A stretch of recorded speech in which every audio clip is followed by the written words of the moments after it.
Dear friend, you can feel a guilt trip before you can name it. It often arrives wearing a polite voice, a phone call that starts sweet and ends heavy, a text that looks innocent but somehow makes your chest tighten the moment you read it. And before you even answer, your mind begins doing what it has done for decades. You start preparing your reasons. You start building your case. Because somewhere along the way, many of us learned that no isn't allowed unless it comes with a good enough explanation. So the moment someone asks, especially family, especially someone older, especially someone who knows how to press your tender spots, you feel that familiar pull. I should help. I shouldn't disappoint them. I don't want to seem selfish. And then comes the hook. Sometimes it's direct. After all I've done for you. Sometimes it's softer. I guess I'll just do it myself. Sometimes it's wrapped in sadness. Well, if you don't have time for me, I understand. Sometimes it's a little joke that isn't really a joke. Must be nice to have your own life. And none of it is loud. That's what makes it tricky.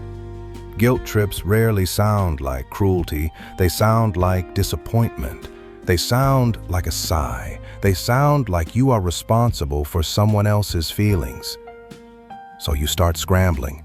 You offer a long explanation. You apologize. You promise to make it up later. You rearrange your day. You give away your energy again because the idea of being the bad one feels unbearable. And later, you sit with that familiar regret. Not because you helped, but because you helped while abandoning yourself.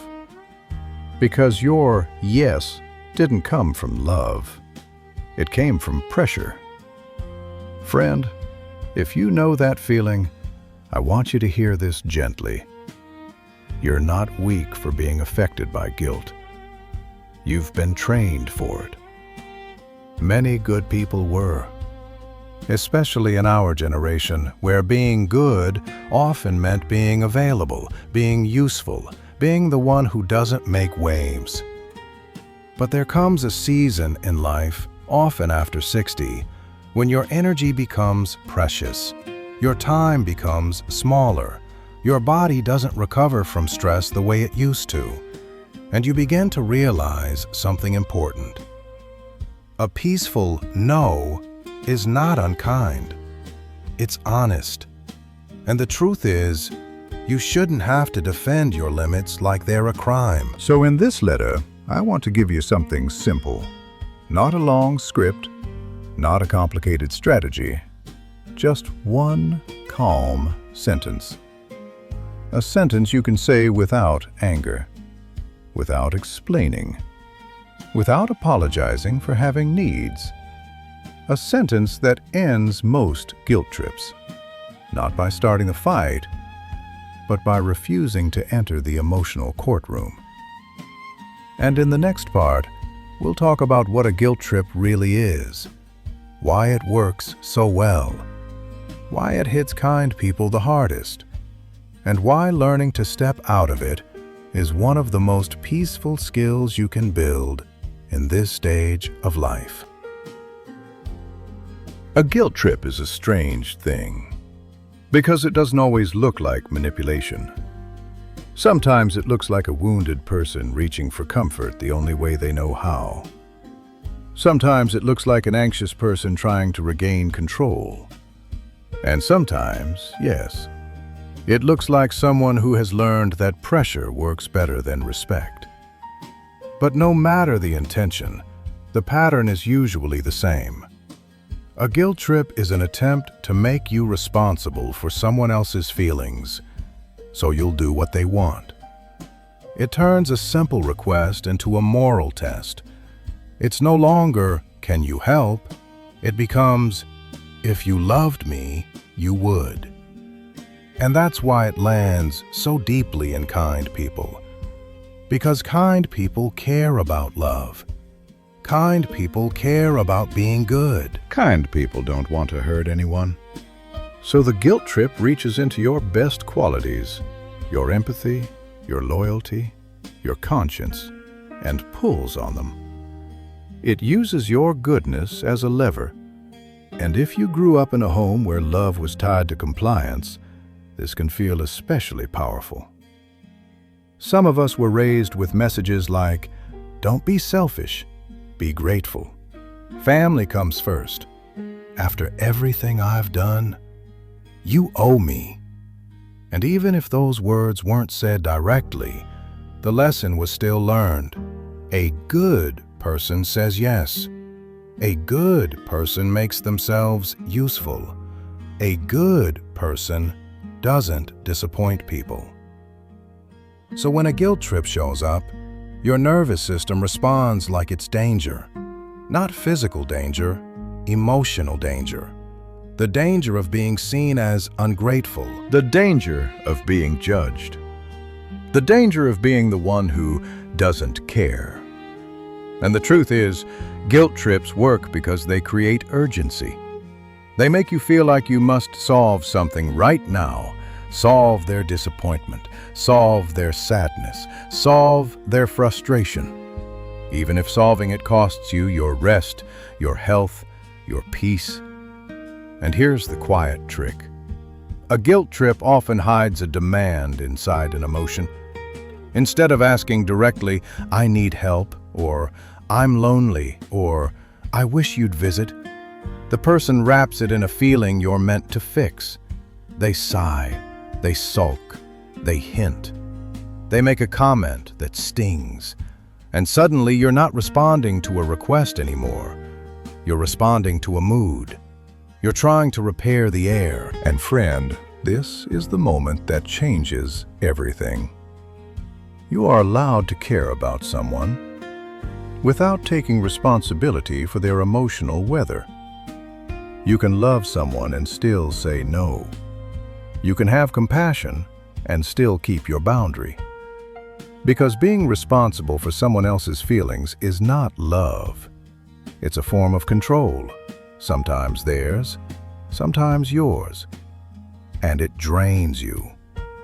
Especially later in life when you don't bounce back as easily. A guilt trip can steal your entire day. Even after you've said yes, you can feel the residue. You feel resentful.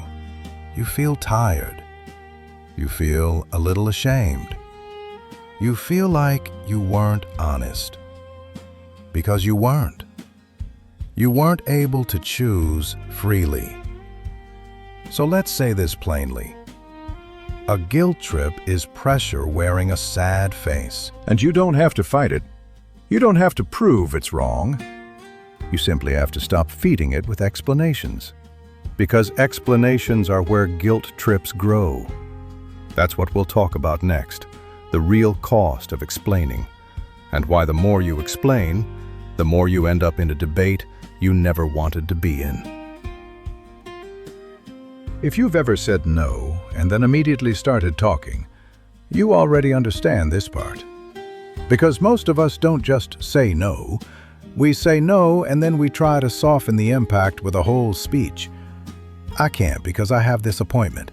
I can't because I'm not feeling well. I can't because I already promised someone else.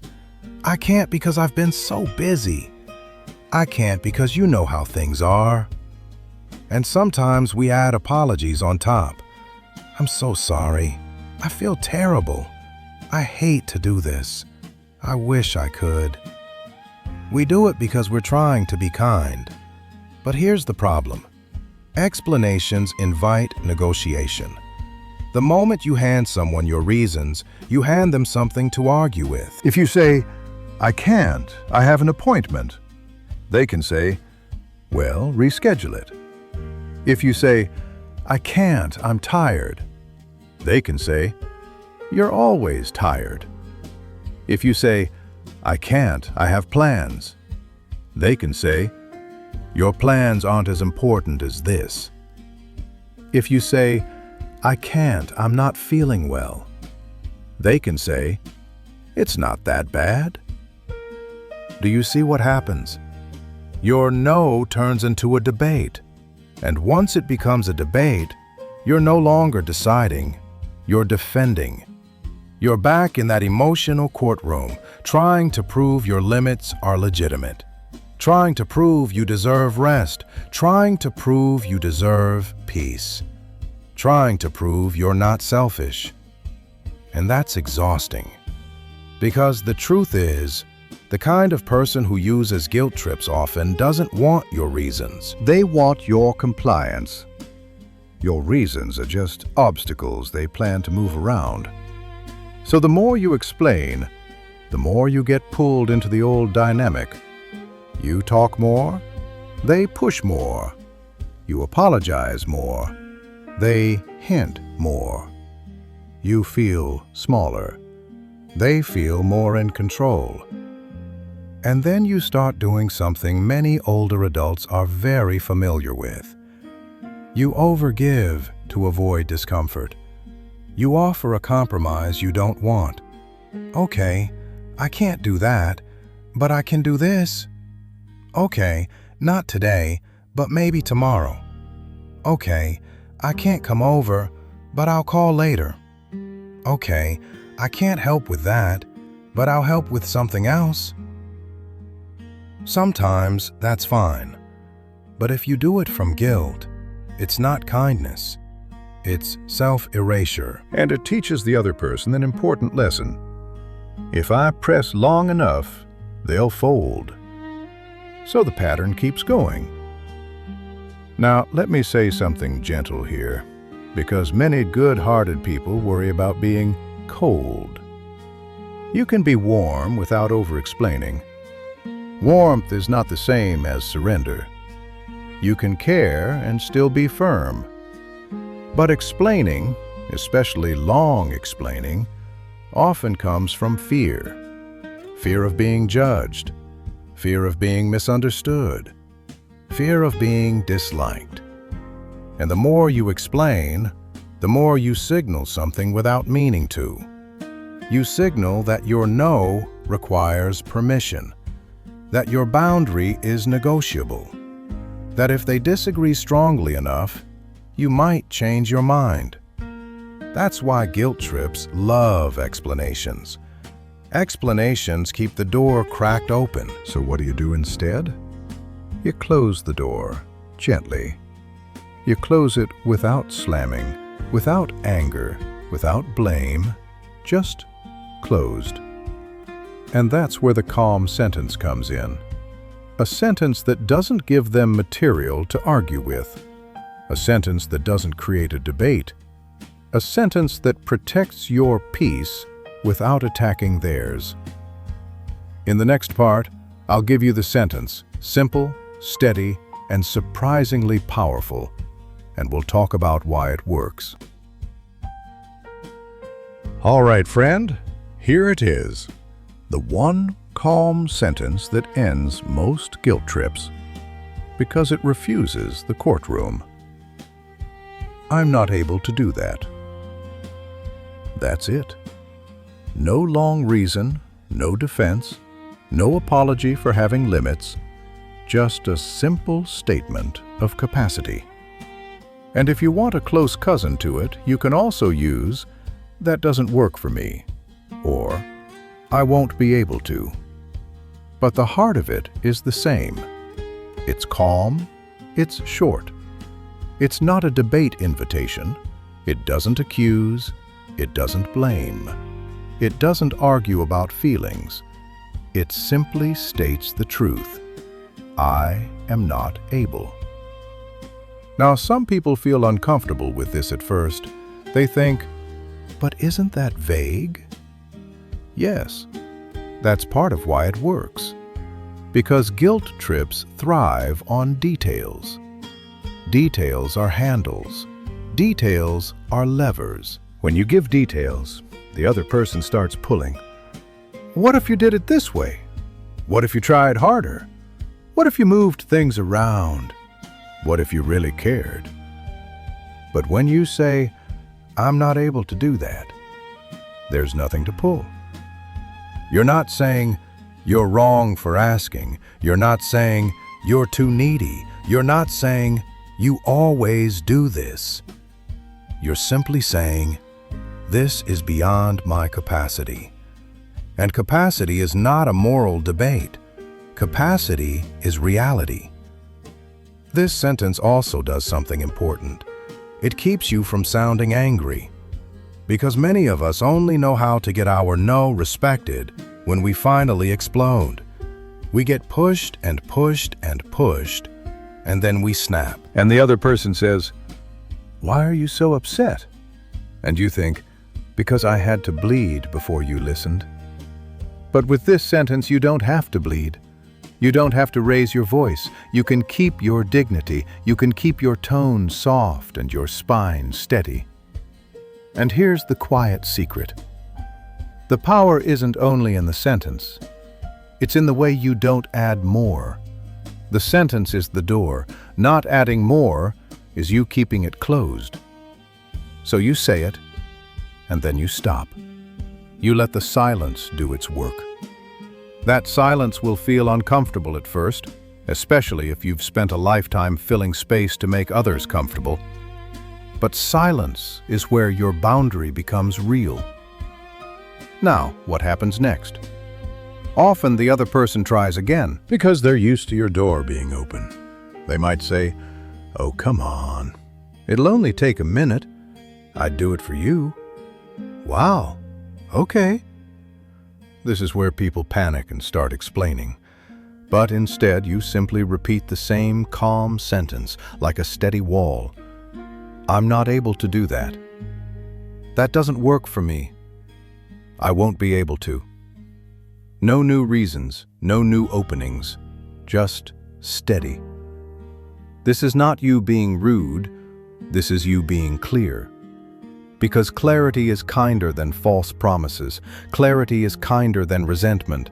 Clarity is kinder than saying yes and then silently punishing someone with your mood. So yes, this sentence feels simple. But simple doesn't mean weak. Sometimes simple is what finally sets you free. Now, in the next part, I'll show you how to use it in real life. Common situations, real family lines, the moments where guilt trips show up the most, so it doesn't stay theoretical. It becomes something you can actually reach for when your heart starts to scramble. Let's make it real. Because the hardest part isn't knowing the sentence. The hardest part is using it when the old reflex shows up. The reflex to explain, apologize, and overgive. So here are a few common places guilt trips love to appear, and how the calm sentence works there. 1. Can you do this for me right now? The last-minute request, the urgent tone, the assumption that your time is flexible. They might say, "I need you to come over today. I need you to drive me. I need you to handle this." And when you hesitate, they add the hook. "I guess I'll just do it myself. Never mind. I'll figure it out."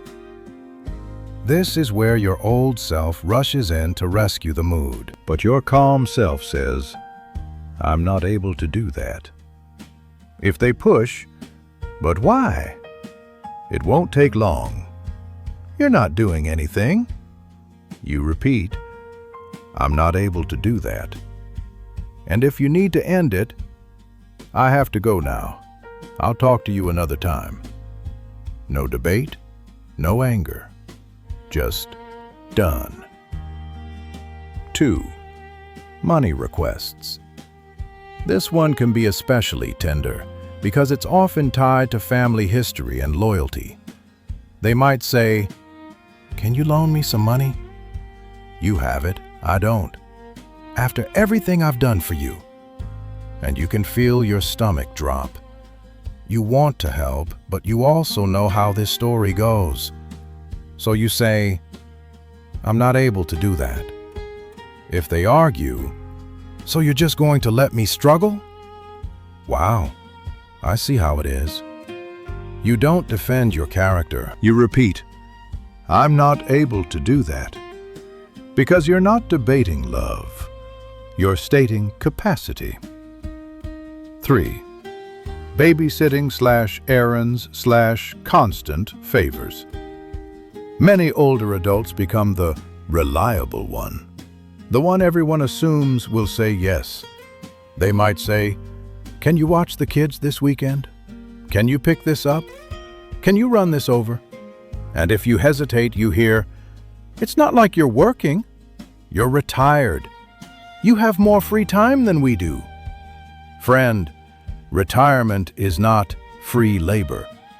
Your time is still your life. So you say, "That doesn't work for me." They push, "But it's family. It's just one thing." You repeat, "That doesn't work for me." And then you stop talking. Because long talking is where your boundary gets negotiated down. 4. Emotional dumping. The long calls that leave you shaky. This one is common and rarely discussed. Someone calls and pours everything onto you, their anger, their drama, their panic. And when you try to set a limit, they say, "So you can't even listen to me? I guess I'll just suffer alone. You're the only one I can talk to." That's not a request. That's a wait. So you say gently, "I'm not able to talk about this right now." If they push, "Wow, okay, I see. You've changed." You repeat, "I'm not able to talk about this right now." And then you end the call kindly. "I'm going to go. I hope things feel better soon." You can be compassionate without being available for emotional flooding. 5. Family obligations that come with pressure. Holidays, events. You have to come. And if you say no, the guilt trip arrives. Everyone will ask where you are. You're going to embarrass us. You're breaking tradition. You say, "I won't be able to make it." They ask, "Why? What's more important? Are you mad at someone?" You don't take the bait. You repeat, "I won't be able to make it." And if you want to add a tiny warmth without opening negotiation, you can add one simple line. "I hope you all have a lovely time." Then stop. Warm, but closed. Now, let me give you the most important tool in all of this. It's not a new sentence, it's a method. The broken record. When someone is used to pushing, your strength is repetition. Same sentence, same tone. No extra information. At first, this feels uncomfortable, because you may have been trained to prove your number. But repetition teaches people something your explanations never taught them. This is not negotiable. And friend, if you only remember one thing, the goal is not to make them happy with your boundary. The goal is to keep your peace while you hold it. Because when you start using this sentence, two things will happen. 1. You will feel guilt afterward, because you're changing an old pattern. 2. Some people will push back, because the old pattern benefited them. So in the next part, we'll talk about that pushback and that guilt, and why neither of them means you're doing anything wrong. When you start using a calm, simple no, a few predictable things happen. First, some people act surprised. Not because your boundary is shocking, because your compliance was familiar. They were used to the old version of you, the version who explained, the version who apologized, the version who found a way. So when you say, "I'm not able to do that," and you don't add more, it can feel to them like the rules changed, and they might react. Sometimes it's a sigh, sometimes it's sarcasm, sometimes it's a little jab. "Wow, okay then." You've changed. Must be nice. I guess I know where I stand. This is pushback. And pushback is not proof that you were wrong. Pushback is proof that you are no longer easy to pressure. Here's a gentle truth many older adults learn late. Boundaries feel rude to people who benefited from you having none. That doesn't mean they're evil. It means they got comfortable. They got used to you being available, flexible, and eager to keep the peace. So when you stop, they feel the discomfort they used to hand to you. And they don't like it, so they try to hand it back. That's what a guilt trip is. Handing you discomfort and hoping you'll fix it. But now you're not fixing it. Now you're letting it belong to them. And that can feel unfamiliar for them and for you. Because here comes the second predictable thing: guilt. Even when you've said nothing harsh, even when you've spoken calmly, even when you've done it respectfully. You may hang up the phone and feel that old ache. Was I mean? Should I have explained more? What if they're hurt? What if I damaged the relationship?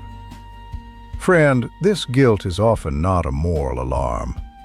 It's a withdrawal symptom. It's what happens when you stop doing something you've done for years, something that kept you safe by keeping you agreeable. If you were trained to earn love through usefulness, then saying no can feel like danger.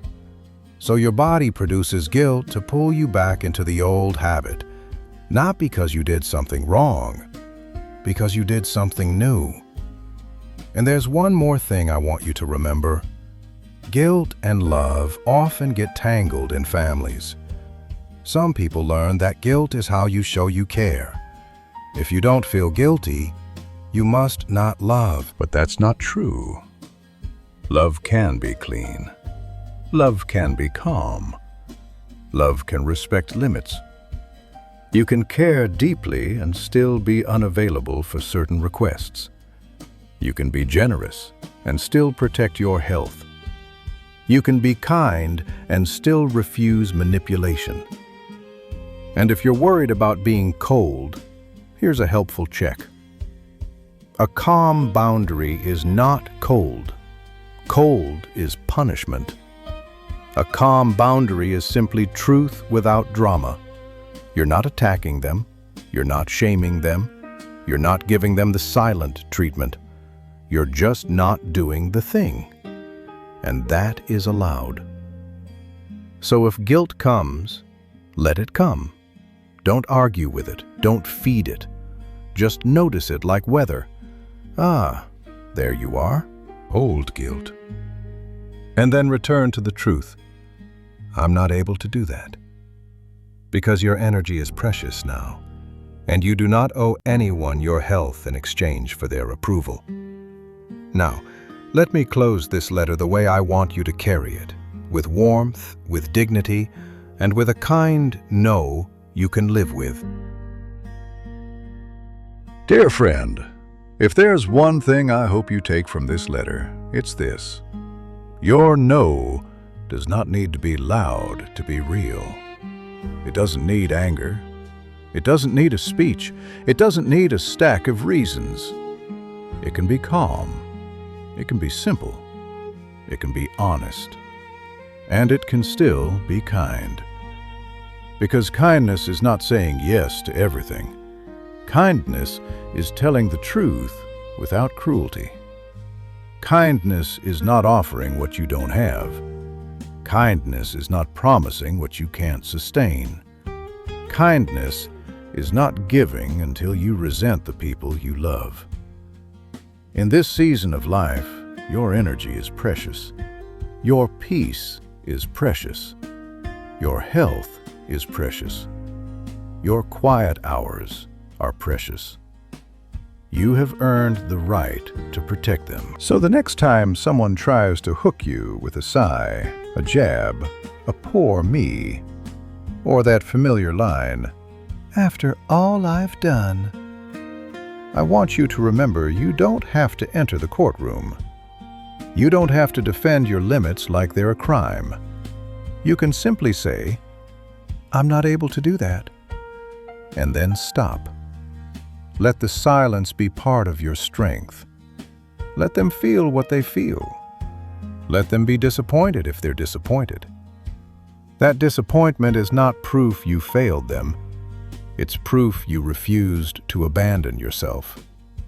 And if guilt visits you afterward, because it probably will, hold it gently, like an old habit knocking on the door. You don't have to let it back in. You can love people and still have boundaries. You can be generous and still have limits. You can be a good person and still say no. So tonight, breathe and give yourself this quiet permission. I am allowed to have needs. I am allowed to have limits. I am allowed to protect my peace. And I am allowed to do it calmly. Good night, friend. And may your no become a doorway back to your own life.